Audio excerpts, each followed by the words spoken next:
یا یہاں کے فارغ ہونے والے کے شاگرد ہیں جنہوں نے مدرسے بنا رکھے ہیں۔ یہ مدرسے در حقیقت ملک کی آزادی کی ضمانت ہے۔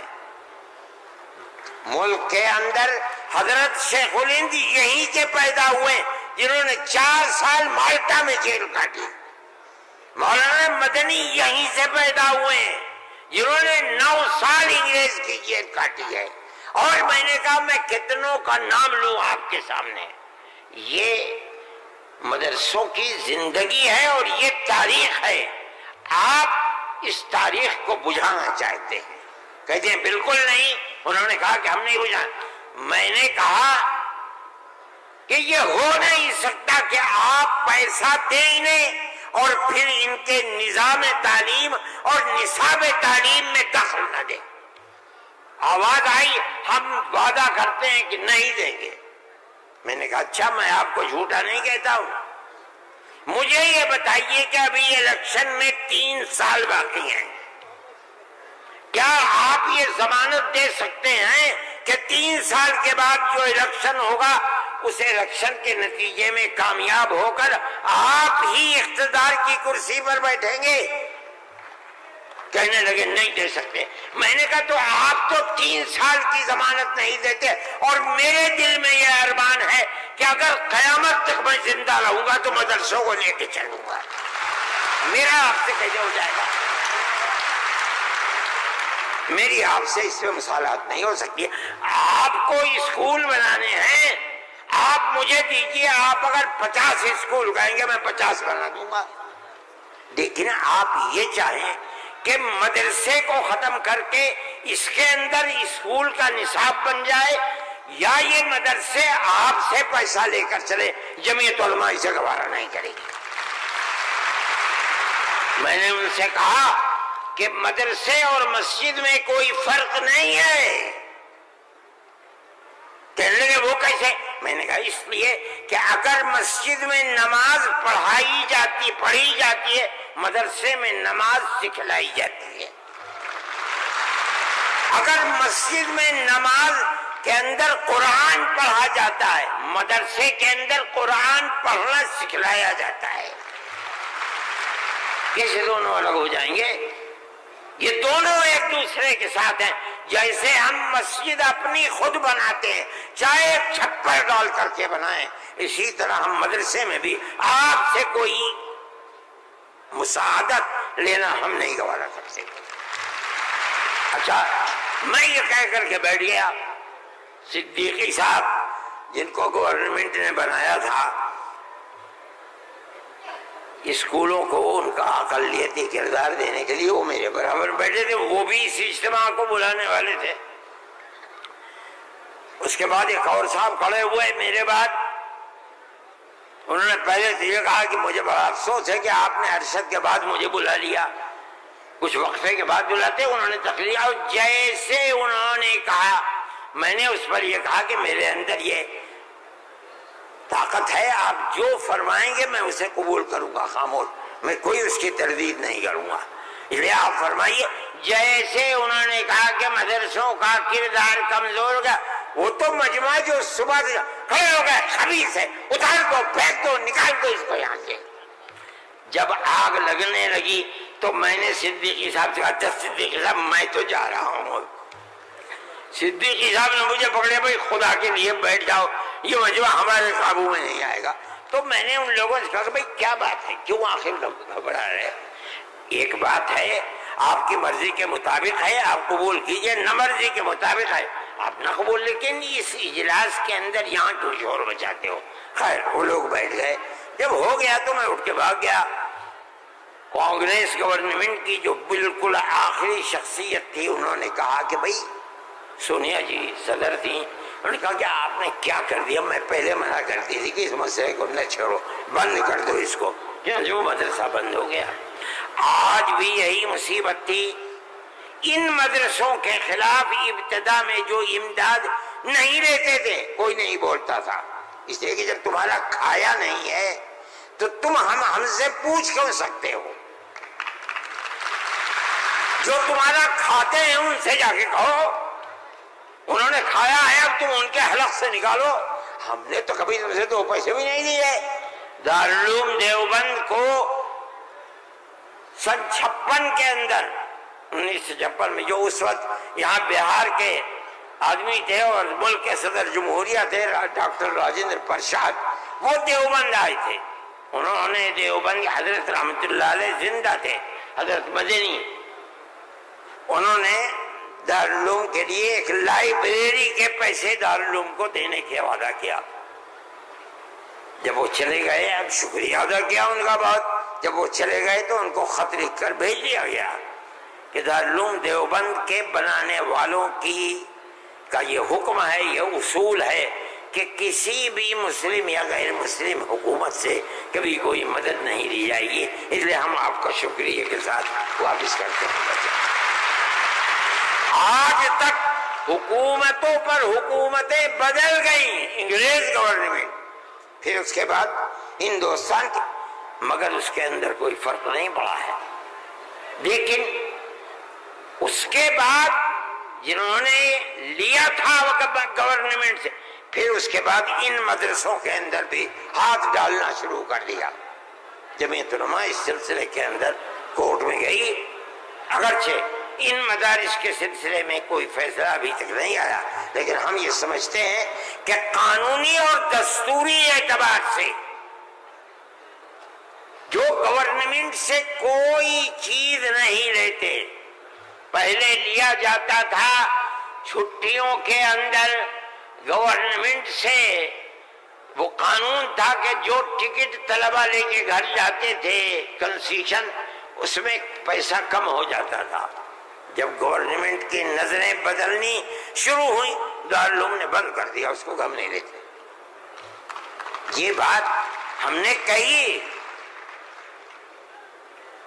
یہ اللہ کا بڑا احسان ہے کہ جو تبصرہ آیا، ابھی تک فیصلہ نہیں آیا، وہ تبصرہ بھی حق کے اندر ہے۔ انشاءاللہ جب گورنمنٹ سے کوئی تعلق ہی نہیں ہے اور دستور کی دفعات 25 اور 26 اقلیت کو یہ حق دیتی ہے کہ وہ اپنے اداروں کو قائم کر لے، کوئی رکاوٹ نہیں ہے، تو ہمارے مذہبی اداروں کے اوپر کیسے رکاوٹ ہو سکتی ہے؟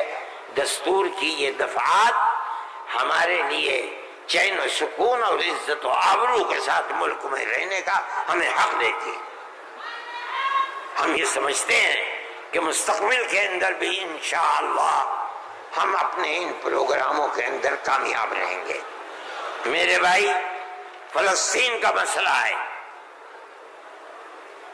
دیکھیے جب یہ مسئلہ ہوا اسی دن ہماری گورنمنٹ نے ایک بات کہی کہ یہ دہشت گردی ہے، فلسطینیوں نے حملہ کیا اسرائیل کے اوپر۔ میں نے کہا یہ بھی گورنمنٹ جانتی نہیں ہے۔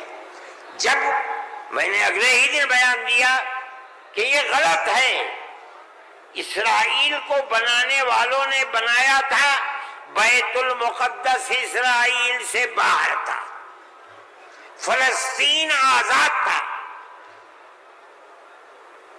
اسرائیل نے امریکہ کی مدد سے اور یورپ کی مدد سے بیت المقدس کو، فلسطین کو،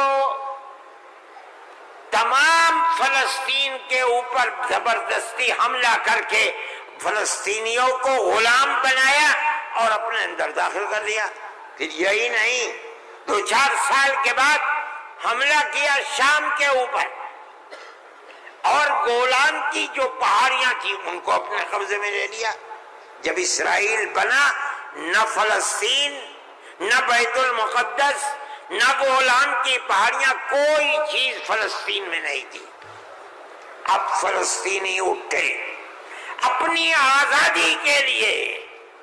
اگر تم ان کو دہشت گرد کہتے ہو تو میں کہتا ہوں گاندھی جی بھی دہشت گرد تھے۔ جمعیت علماء ہند زندہ باد، مولانا ارشد مدنی نعرہ تکبیر۔ اس کے بعد سے پھر کبھی یہ بات نہیں آئی۔ لیکن میں یہ کہتا ہوں کہ جس نظریے کو لے کر اٹھے اس کا مطلب یہ ہے کہ کچھ جانتے بوجھتے نہیں ہے. کیسے کہہ دیا انہوں نے؟ ان کو دیکھنا چاہیے تھا تاریخ. اگر خود نہیں پڑھتے پڑھے ہوئے لوگوں سے پوچھنا چاہیے تھا، وہ بتاتے آپ کو کہ ہو کیا رہا ہے. میرے بھائی میں یہ بات کہتا ہوں کہ جمعیت علماء کی ایک تاریخ ہے اور جمعیت علماء اس چیز کے اوپر ہے. ہمارا اس وقت کا مسئلہ صرف ایک ہی مسئلہ نہیں، بہت مسائل ہے، لیکن وقف ترمیمی بل کا مسئلہ بھی یہی ہے جس کو جاننے کی یہ ہمارا مذہب ہے. ہم یہ کہتے ہیں بہار کی گورنمنٹ کو بھی، آندھرا گورنمنٹ کو بھی اگر وہ کریں گے تو اس کا مطلب یہ ہے کہ مسلمان کے پیٹ کے اندر چھرا گھونپیں گے اور مسلمان کے مذہب کو آگ لگانا چاہتے ہیں. مسلمان کو سوچ لینا چاہیے کہ وہ کیا کرے گا اور مستقبل کے اندر اسے اس جنجال کو کس طرح نمٹانا ہے. ہم ایک بات کہہ رہے ہیں اور ہمیں یہ کہنے کا حق ہے، اس لیے کہ دستور کے خلاف ہے. دستور نے ہمیں مذہبی آزادی دی ہے. آپ وقف کو مذہب نہیں سمجھتے، لیکن اس لیے نہیں سمجھتے کہ نہ آپ قرآن کو جانتے ہیں نہ آپ حدیث کو جانتے ہیں. حضرت عمر رضی اللہ تعالی عنہ نے اپنا ایک باغ وقف کرنے کی نبی کریم علیہ السلام سے اجازت چاہیے جو خیبر میں تھا. آپ نے فرمایا میری رائے یہ ہے کہ تم باغ کو وقف مت کرو بلکہ باغ کی کھجوروں کو وقف کر دو فقراء اور مساکین کے لیے، اس لیے کہ باغ تمہارا رہے گا. باغ اس کا محتاج ہے کہ تم اس کی دیکھ بھال کرو. وقف کر دو گے کوئی دیکھ بھال نہیں کرے گا. باغ تمہارا ہے، تم اس کی دیکھ بھال کرو، جو پھل اس کے اوپر آئے گا وہ فقیروں کو اور محتاجوں کو تقسیم کر دو. انہوں نے ایسے ہی کر دیا. میرے بھائی وقف 1400 سال سے چلا آ رہا ہے. اللہ نے قرآن میں فرمایا ہے، رسول اللہ نے حدیث کے اندر فرمایا ہے، اور چونکہ یہ مجلس اس کی نہیں ہے ورنہ تو بے شمار اوقاف ہیں. خود نبی کریم علیہ السلام نے اپنی زندگی کے اندر وقف کیے ہیں. یہ ہمارا مذہب ہے. آپ کیوں اس کے اندر دخل دیتے ہیں؟ آپ یہ کہیں کہ دستور میں لکھا ہوا نہیں ہے، اس کا مطلب یہ ہے کہ آپ یہ نہیں مانتے کہ مسلمان کو آزادی ہے اپنے مذہب کی حفاظت کی. آپ یہ نہیں جانتے ایک ایک مذہب کی جزئیات کو دستور کے اندر جمع کرنا ممکن نہیں ہے. مذہب اسلام تو آدمی کے پیدا ہونے سے پہلے موت کے بعد تک قبر کے اندر جو صورتحال ہوتی ہے اسلام اس سب کو اپنے احاطے میں لیے ہوئے. آپ کے دستور میں کتنی گنجائش ہوگی اس کی؟ یہ بات کہہ دیا کہ ہمیں اپنے مذہب پر چلنے اور اپنانے کا حق ہے، اسے زندہ رہنے کا حق ہے. ہم یہ بات کہہ رہے ہیں، ہم نہیں چاہتے کہ کوئی دوسرا اس کے اندر دخل اندازی کرے. میرے بھائی میں نے یہ بات کہی اور میں نہیں سمجھتا ہوں کہ اس سے زائد مجھے کوئی بات کہنی چاہیے. اس لیے میں آپ حضرات سے کہ تشریف آوری کا شکریہ ادا کرتا ہوں. میں اس ہال کے اندر 1-2 مرتبہ پہلے بھی آ چکا ہوں، مگر میں نے کبھی مسلمانوں کا اتنا بڑا مجمع یہاں نہیں دیکھا. میں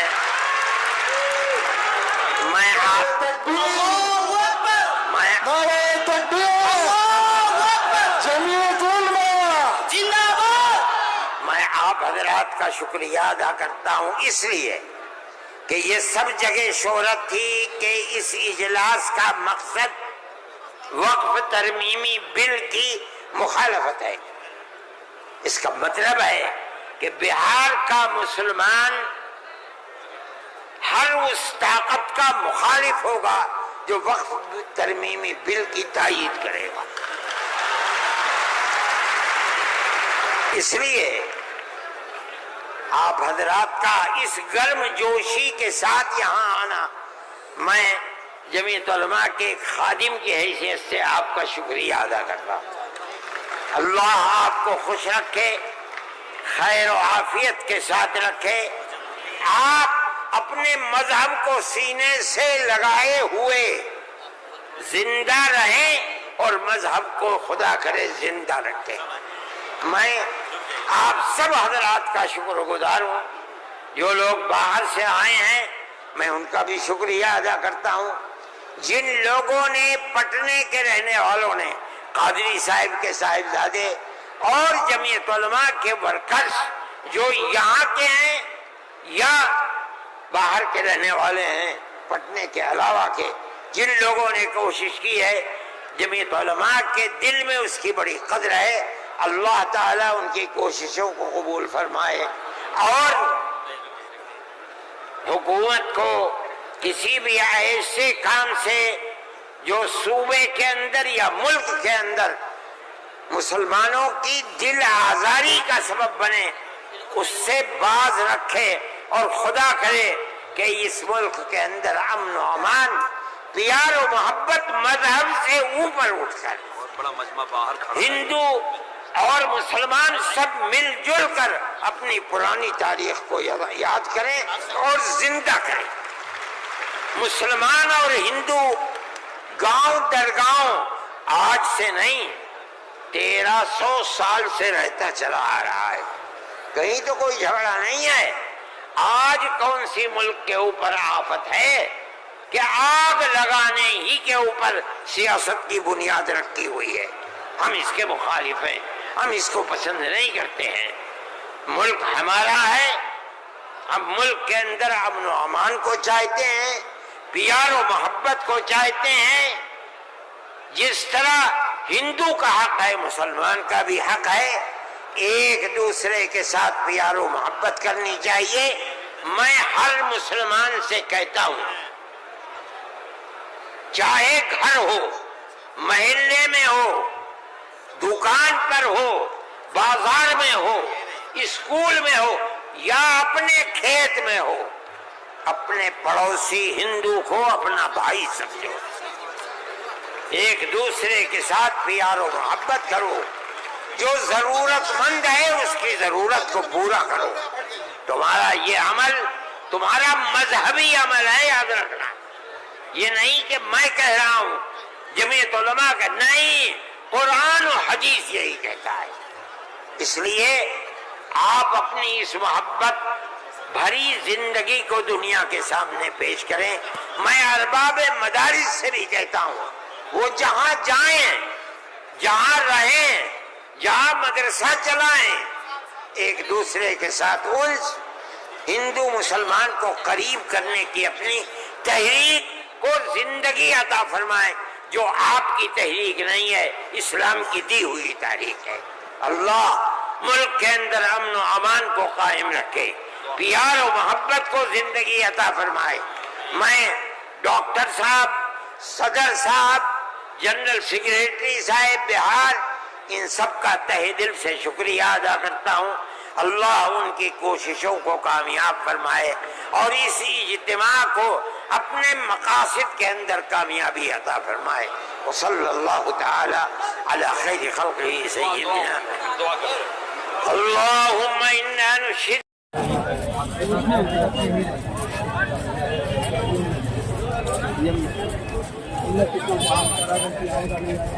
ہم ٹہل کے آئے پورا